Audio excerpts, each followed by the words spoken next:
La pluie n'avait pas cessé de toute la journée du genre qui tambourinait sans relâche contre les trottoirs du South End et tirait sur les coins de Harrison Avenue. Je me suis dépêché de sortir du garage sous un parapluie, mon sac d'ordinateur portable lourd contre mon épaule, planifiant déjà une longue nuit de révision de croquis. Au moment où j'ai atteint le hall de mon immeuble près d'Ink Block, mes chaussures étaient humides, mais la vue des sols en marbre poli et le signe de tête familier du concierge m'apportaient habituellement du réconfort. Pas ce soir. Quelque chose n'allait pas dès que les portes de l'ascenseur se sont ouvertes à mon étage. Une faible odeur de carton et de ruban adhésif m'a atteinte avant même que je ne déverrouille la porte. Quand je l'ai poussée, la scène était méconnaissable. Des tours de carton bloquaient les fenêtres du salon. Mes écharpes, mal pliées, sortaient de boîtes à moitié scellées. Des piles de chaussures, mes carnets de croquis, même des photographies encadrées avaient été retirées des étagères et emballées. Assise sur le canapé modulable, les jambes croisées et le téléphone à la main, se trouvait ma sœur, le venu à la vie pour tout le monde, bien que ce surnom ait depuis longtemps perdu sa chaleur pour moi. Elle n'a pas levé les yeux tout de suite. Au lieu de cela, elle a tapoté son écran, a laissé échapper un petit rire, puis a finalement dit, comme si c'était la chose la plus naturelle au monde, nous devons faire de la place. Mon mari et mes enfants emménagent le week-end prochain. Jonah était là aussi, debout maladroitement près de la table basse. Son visage était pâle, ses mains agrippées au dossier d'une chaise. Il n'a pas parlé. En haut-parleur, nos parents intervenaient faiblement, leur voix métallique à cause de la distance. Les mots de ma mère, c'est pratique, ma chérie. Les familles devraient rester ensemble, ont résonné comme une autre boîte qu'on scellait. J'ai laissé tomber mes clés sur le comptoir avec un cliquetis métallique, le son plus sec que je ne l'avais prévu. Vous emménagez ? Ma voix portait à peine, mais la vie a souri comme si elle avait déjà gagné quelque chose.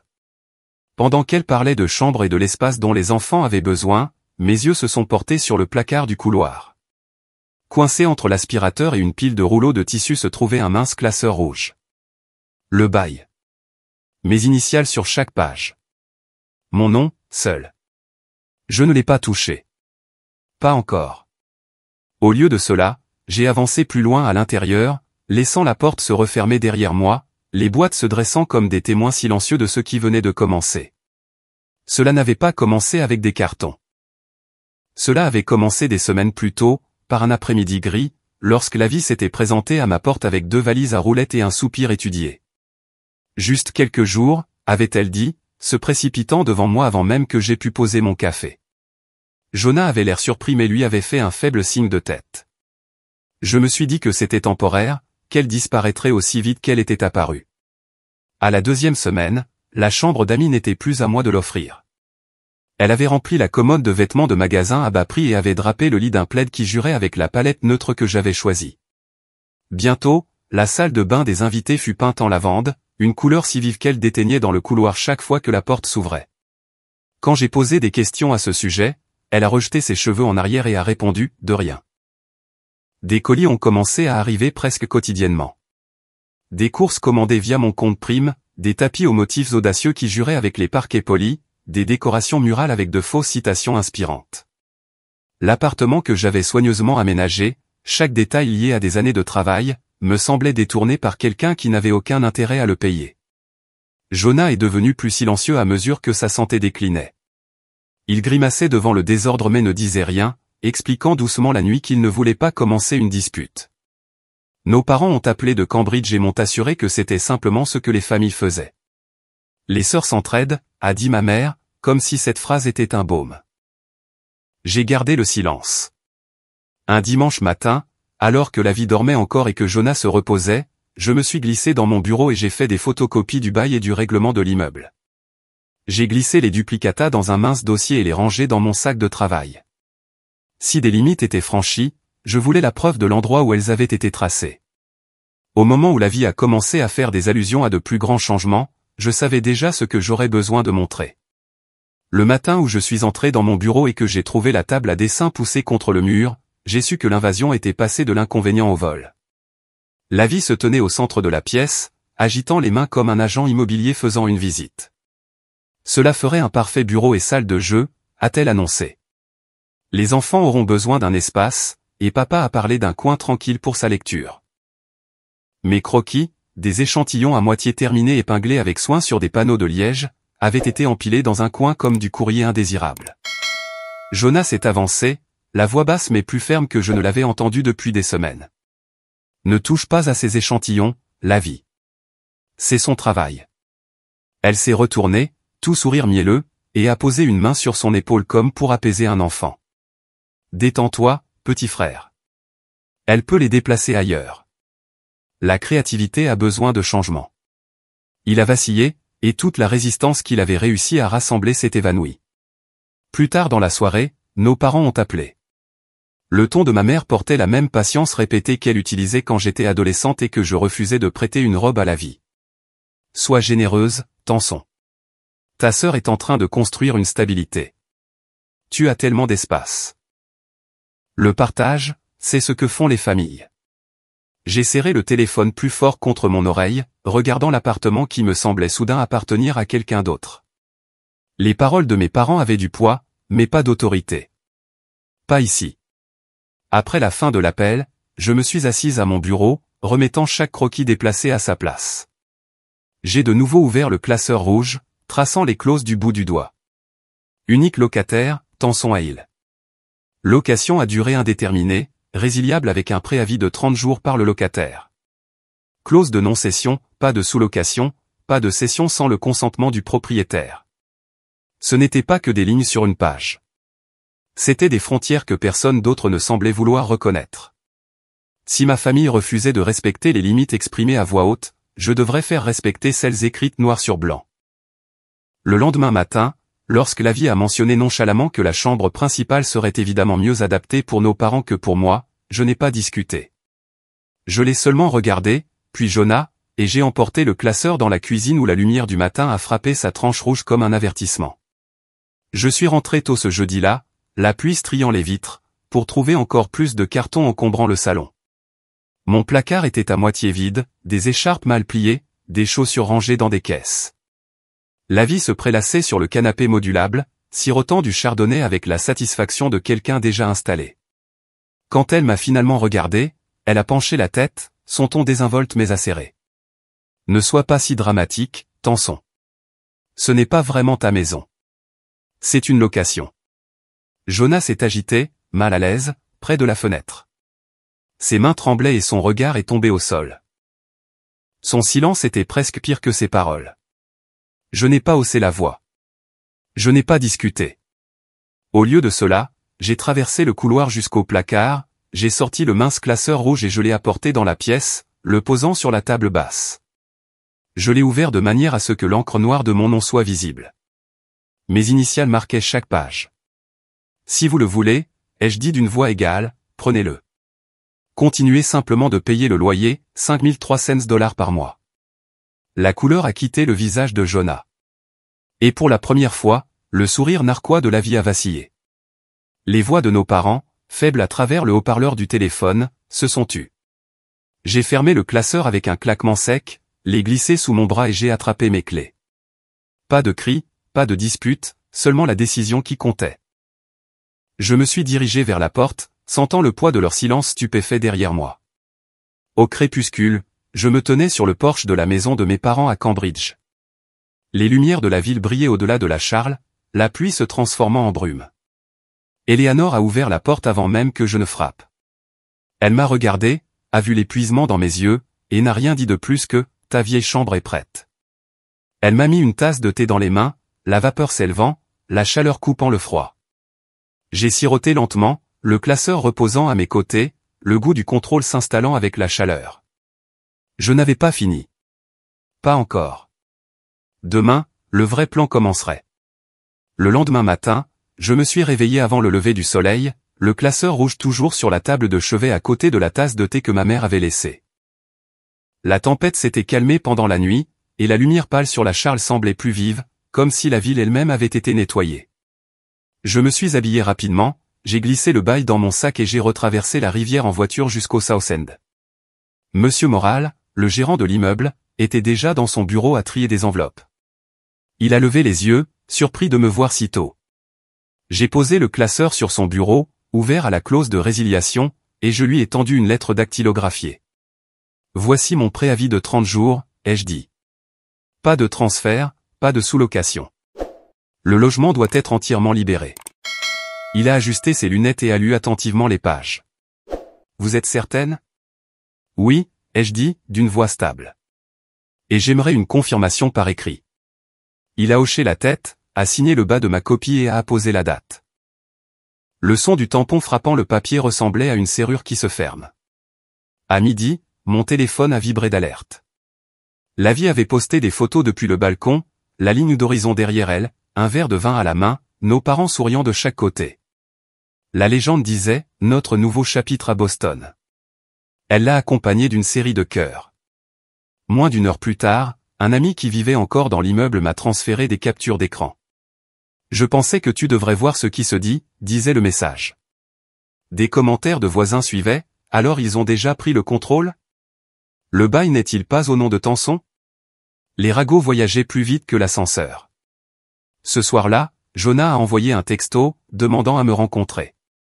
J'ai accepté, mais seulement en terrain neutre. Nous avons choisi un café près de la gare de Back Bay, le genre d'endroit où les trains grondaient sous le plancher. Il est arrivé en retard, plus mince qu'avant, les yeux cernés. J'ai paniqué, a-t-il admis, ses mains serrées autour du gobelet en papier. J'aurais dû l'arrêter, mais elle est si bruyante. Et maman l'écoute. Je ne savais pas quoi faire. Je l'ai regardé, le même homme qui remplissait autrefois notre appartement de l'odeur des croissants et du sucre, ressemblant maintenant à un étranger qui avait perdu sa voix. Tu avais des choix, ai-je dit doucement. Tu ne les as simplement pas saisis. Il a tressailli, puis a hoché la tête. Que se passe-t-il maintenant? Je me suis adossé, laissant le bruit de la vaisselle remplir le silence entre nous. Le compte à rebours est lancé, ai-je dit.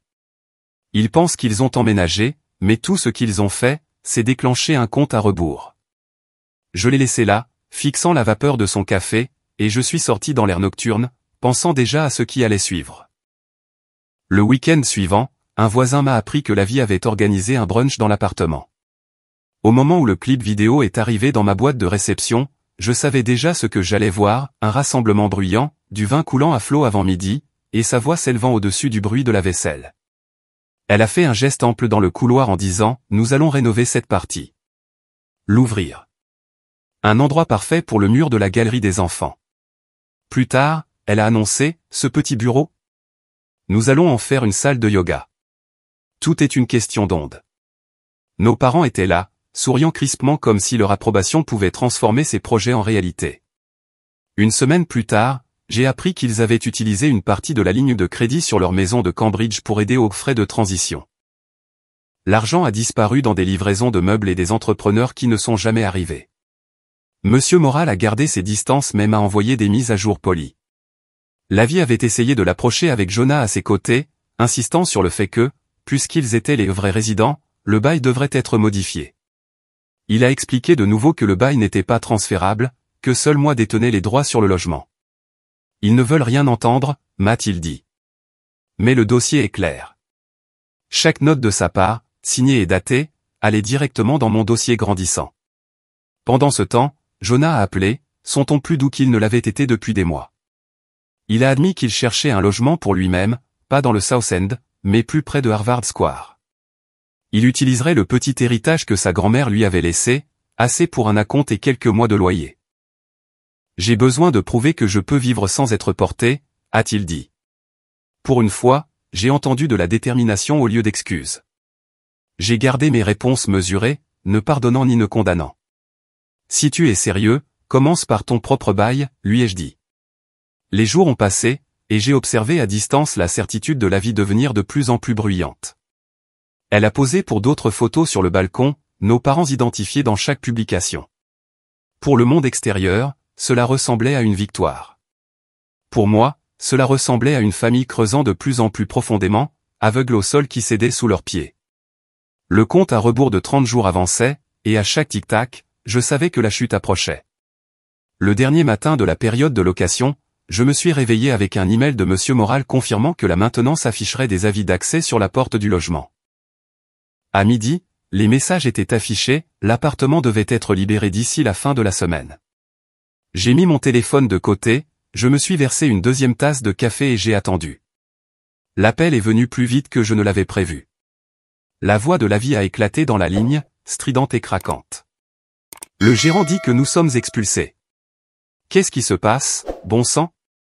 J'ai laissé ces mots se tasser avant de répondre. Le bail est à mon nom, Lavie. Seulement le mien. Le loyer est de 5300 $ par mois, et la sous-location est interdite.